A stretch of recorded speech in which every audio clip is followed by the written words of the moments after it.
Hello बच्चों तथा मेरे प्यारे सम्मानित साथियों, मैं विराम फिजिक्स की क्लास 11th में आप लोगों का स्वागत करता हूं। आइए आज बहुत ही इंपॉर्टेंट टॉपिक पर चर्चा करने चल रहे हैं, न्यूटन की गति विषयक द्वितीय नियम के निष्कर्ष। प्यारे बच्चों, जो मेरे चैनल को से अभी अभी जुड़े हैं या लेक्चर नंबर 8 को देख रहे हैं, उनसे मेरा निवेदन है कि जो यह लेक्चर है इसको लास्ट तक जरूर देखिएगा। आपको पिछला लेक्चर भी समझ में आ जाएगा और नया लेक्चर जो पढ़ा रहे हैं तो समझ में निश्चित रूप से आएगा। प्यारे बच्चों, आइए शुरू करते हैं लेक्चर नंबर 8। न्यूटन के गति विषयक द्वितीय नियम में प्रथम नियम स्वतः सम्मिलित है। निष्कर्ष क्या है? न्यूटन का जो सेकंड लॉ है, सेकंड लॉ ऑफ मोशन है, उसमें फर्स्ट लॉ क्या है? निहित है, स्वतः निहित है। अगर कम शब्दों में आप तक पहुंचने का मैं प्रयास करूं प्यारे बच्चों, इसका मतलब प्रथम नियम द्वारा हम द्वितीय नियम द्वारा प्रथम नियम प्राप्त किया जाएगा, या द्वितीय नियम में प्रथम नियम है। कैसे है? आइए इसको सरल से सरल भाषा में आपको सिखाएं, इसकी व्याख्या करें। तो क्या है? पहले तो आपको अच्छी तरह से जानना होगा, सीखना होगा, या जानते हैं, क्या जानते हैं? न्यूटन का गति विषयक प्रथम नियम और द्वितीय नियम। आइए आपको याद करा दें क्या है। पहला नियम बता देते हैं, दूसरा नियम, फिर निष्कर्ष पर चर्चा करते हैं। ओके। न्यूटन का गति विषयक, जैसा कि आप जानते हैं, यदि कोई वस्तु विरामावस्था में है तो सदैव विरामावस्था में रहेगी। विराम मतलब स्थिर अवस्था में, और गति अवस्था में है तो सदैव कहाँ होगी? गति अवस्था में रहे, गतिशील अवस्था में है तो गतिशील ही रहेगी जब तक उस पर बाह्य बल ना लगाया जाए। इसका मतलब हुआ, जानते हो, बाह्य बल की अनुपस्थिति में वस्तु अपनी स्थिति को बनाए रखना चाहती है। मतलब विरामावस्था में तो विरामावस्था में है, अगर एक समान चाल से चल रही है तो एक समान चाल से चलती है। जैसा कि प्यारे बच्चों इसको अच्छी तरह से जानते हो, आपके याद के लिए हम ऐसा किए। और एक लाभ और होगा कि निष्कर्ष जब बताएंगे तो क्लियर हो जाएगा। ओके। दूसरा नियम बता दें न्यूटन का क्या है, सीख लीजिए, याद तो है आपको। दूसरा नियम है, किसी पिंड में या किसी पिंड के संवेग परिवर्तन की दर, फिर से, किसी भी पिंड के संवेग परिवर्तन की दर उस पिंड पर आरोपित बाह्य बल के अनुपाती होता है तथा संवेग परिवर्तन बल की दिशा में होता है। ये अच्छी तरह जानते हो, यह दूसरा नियम है। और इस दूसरे नियम के निष्कर्ष से आपने जब डेरिवेशन किया, आपके पास लेक्चर नंबर 7 उपलब्ध है, देख लीजिए कि इस नियम से लास्ट का जो रिजल्ट आया था, F बराबर m में, न्यूटन का यही क्या है? दूसरा नियम है, जिसके द्वारा हम बल के परिमाण की गणना करते हैं। यह बराबर m में, लेकिन मूल नियम क्या है जो बताएं, स्टेटमेंट हुआ है, इससे निष्कर्ष निकला लास्ट में F बराबर m में। आइए दोनों नियम सीख लिए, शुरू करते हैं। यह बताना कि न्यूटन के गति विषयक नियम में द्वितीय नियम स्वयं सम्मिलित है। तो इसकी एक्सप्लेनेशन क्या है, व्याख्या क्या है, इसको एक्सप्लेन कर रहे हैं।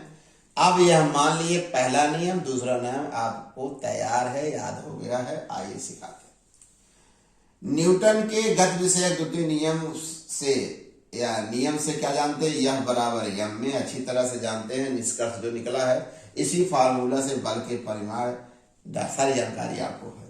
F वाह बल है, m पिंड का द्रव्यमान है, स्मॉल एक त्वरण है, सब जानते हो। अब हम कंडीशन लगा देते हैं, माना वाह बल F का मान 0 है, तब जहां एफ है वहां हम 0 कर दिए, एम में इक्वल टू 0। प्यारे बच्चों, अब इस समीकरण को देखिए ध्यान से, तो निष्कर्ष ये निकल रहा है, जो एकदम अभी अभी चैनल से जुड़े हैं या जिनको फिजिक्स कम समझ में आ रही, उनके लिए तो जान लीजिए कि मेरा चैनल रामबाण है।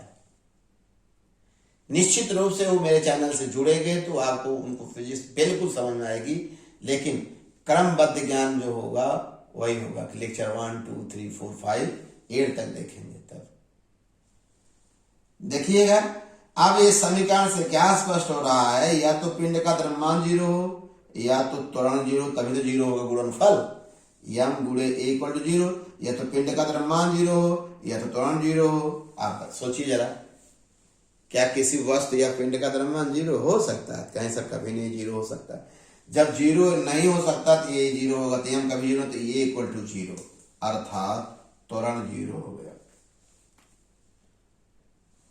अगर पिंड पर वह बल 0 हो, उसका त्वरण 0 हो, तो इससे 2 निष्कर्ष निकलते हैं, ध्यान रखिएगा। त्वरण 0 है तो 2 निष्कर्ष निकलते हैं। पहला क्या निष्कर्ष है? त्वरण 0 होने का तात्पर्य है यदि वस्तु विरामा अवस्था में है। 2 निष्कर्ष क्या है? या वस्तु विरामा अवस्था में हो सकती है या एक समान चाल से गतिशील हो सकती है। आइए इन दोनों निष्कर्ष पर चर्चा कर दें। पहला, यदि वस्तु का त्वरण, यदि वस्तु आपने देखा कि यदि त्वरण 0 है तो 2 निष्कर्ष, यदि वस्तु विरामावस्था में होगी या तो गतिशील अवस्था में होगी। तो पहला हम समझाते हैं, यदि वस्तु विरामावस्था में मान लें तो त्वरण तो 0 होगा ही, क्योंकि विरामावस्था में तो वेग में परिवर्तन है, त्वरण 0। और वह बल की अवस्था में, यदि वस्तु को कहाँ मान लें, पहले निष्कर्ष विरामावस्था में मान लें तो त्वरण a 0 होगा।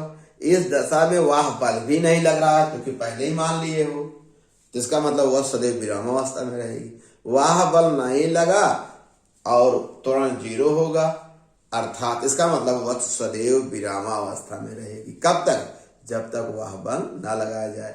यही तो पहला नियम है। लेकिन इसको कहां सिद्ध किए हो? न्यूटन के द्वितीय नियम से पहले नियम को ला दिए। कैसे? जो पहला निष्कर्ष है प्यारे बच्चों, क्या है? अगर वस्तु विरामावस्था पर उस पर वाह बल भी नहीं लग रहा है और त्वरण 0 है, तो इसका मतलब वो अपनी मूल अवस्था में बना है। अच्छा भाई, निष्कर्ष 2 निकालें। अगर त्वरण 0 है, त्वरण 0 है, इसको बता चुके आपको विरामा। अगर त्वरण 0 है, वस्तु गतिशील अवस्था में है। अगर त्वरण 0 है, वस्तु क्या है? एक समान चाल से गतिशील है। कैसे गतिशील होगी? अगर त्वरण 0 है तो त्वरण का जो फार्मूला है delta v upon delta equal 0, समय कभी 0 नहीं हो सकता, डेल्टा v इक्वल टू 0 होगा प्यारे बच्चों। तो ये है वेग परिवर्तन, अंतिम वेग माइनस प्रारंभिक वेग, तो आप जानते हो। और जल्दी से इसको v बराबर u, इसको माने नियतांक। देख रहे हैं, अगर गतिशील वस्तु का त्वरण 0 है तो वस्तु एक नियत वेग से चल रही है। कब? जब उस पर वाह बल ना लगा हो। आपने देखा, अगर वस्तु त्वरण है तो विरामावस्था में, अगर गतिशील है एक समान चाल से या गतिशील है उसका त्वरण 0 है, तो निष्कर्ष निकला वस्तु एक समान चाल से क्या है? गतिशील है। इन दोनों निष्कर्षों से हम कह सकते हैं कि न्यूटन के गति विषयक द्वितीय नियम को हल करते हुए हम पहले नियम को प्राप्त कर लिए। इसका मतलब हुआ कि न्यूटन के गति विषयक द्वितीय नियम में प्रथम नियम स्वतः सम्मिलित है, केवल हम व्याख्या किए। मुझे विश्वास हो गया कि आपको अच्छी तरह से समझ में आ गया होगा। प्यारे बच्चों, समझ में आ रहा है, इसीलिए आपके कमेंट बहुत ही पॉजिटिव आ रहे हैं, जिससे हमें नई एनर्जी मिल रही है। आपके कमेंट से ही हमें एनर्जी मिल रही है। अच्छे से अच्छे वीडियो बनाने का मैं प्रयास कर रहा हूँ। ओके प्यारे बच्चों, धन्यवाद।